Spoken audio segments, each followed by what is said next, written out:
ओम नमो भगवते वासुदेवाय नमः। 30 days Krishna teachings and learnings का आज डे 2 है।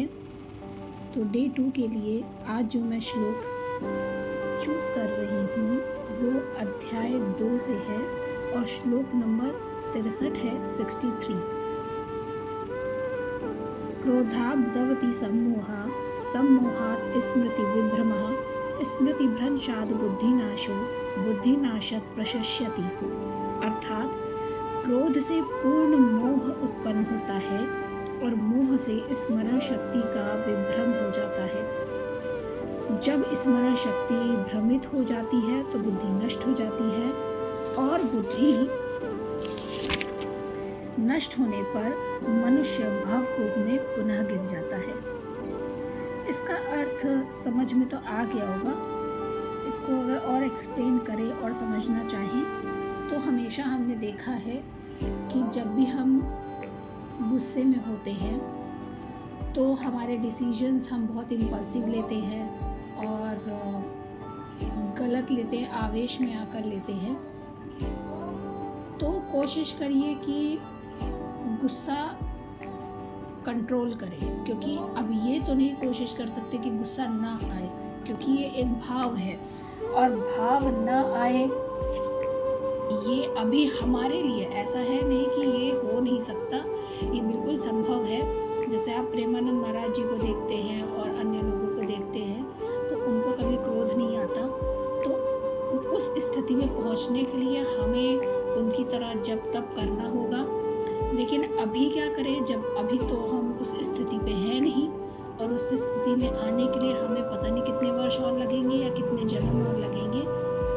तब तक के लिए हम एक जो छोटी सी कोशिश कर सकते हैं वो ये कर सकते हैं कि जब भी हमें गुस्सा आए तो जैसे बूढ़े बुजुर्ग लोग पहले हमारे घर में बोलते थे कि ठंडा पानी पी लिया करो। तो आप, मुझे तो कभी ठंडे पानी से राहत मिली नहीं, लेकिन हाँ एक चीज़ जो मैंने करना शुरू किया वो होता है नाम जप। जैसा कि प्रेमानंद महाराज जी ने भी कहा है और उसको करने से सच में बहुत फ़ायदा होता है। जब भी आपको लगे, क्योंकि ऐसा नहीं होता कि गुस्सा तुरंत आया है, आने वाला ही हमें महसूस हो जाता है। तो जब भी आपको लगे कि आपको गुस्सा बस आने वाला है, अब आपको ये बात ख़राब लग रही है किसी इंसान की, तो आप अंदर ही अंदर नाम जप करते रहिए और सुनते रहिए, उसको सुनते रहिए। उसका बाद में आप विश्लेषण कर सकते हैं कि हाँ जो उसने कहा वो क्या कहा क्या नहीं कहा, और उसके बाद आप उस इंसान से जिससे भी आप गुस्सा हो रहे हैं उससे बात कर सकते हैं। दूसरी चीज़, लेकिन ऐसा भी नहीं है कि देखिए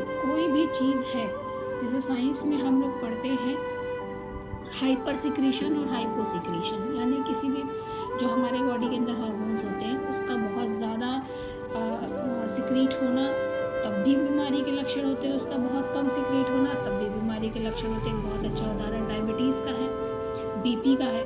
हाई हुआ तब भी प्रॉब्लम, लो हुआ तब भी प्रॉब्लम। ठीक है, तो यानी हर एक भाव भी जो है वो हमारा बैलेंस्ड होना चाहिए। तो ऐसा नहीं है कि क्रोध भी गलत है। क्रोध सही जगह पे किया जाए, सही स्थिति में किया जाए तो वह क्रोध सही होता है। उसके बाद हमें उससे मतलब नहीं रखना है कि वो दूसरों को क्या लग रहा है क्या नहीं लग रहा है। जैसे जब भी अपने स्वाभिमान की बात आए, सेल्फ रिस्पेक्ट की बात आए, तो डेफिनेटली अगर आपको लग रहा है कि यहाँ पर हमारा क्रोध करना है, ज़रूरी है, क्योंकि सामने वाला बात से नहीं मान रहा है, उसको जब कहते हैं ना चिल्ला के बात करो या गुस्से में बात करो तभी उसको शायद समझ में आएगा।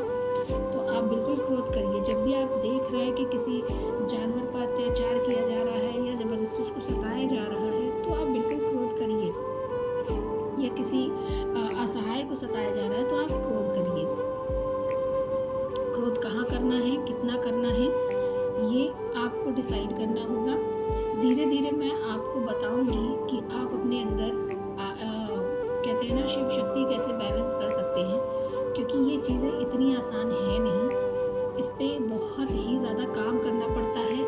और हम इंसान इतने ज़्यादा बेवकूफ़ हैं कि हम अपने ऊपर कभी काम नहीं करते हैं। हमें बस इससे मतलब होता है कि दूसरों के पास क्या है और दूसरा क्या कर रहा है। और अगर दूसरा कोई अच्छा काम करके अपने आप को डेवलप कर भी लेता है तो फिर हम उसको बहुत महान व्यक्ति के रूप में बता देते हैं। जैसे हमें प्रेमानंद महाराज जी का उदाहरण हो, क्योंकि जैसे मैंने उनको सुनना शुरू किया बहुत शांति मिलती है।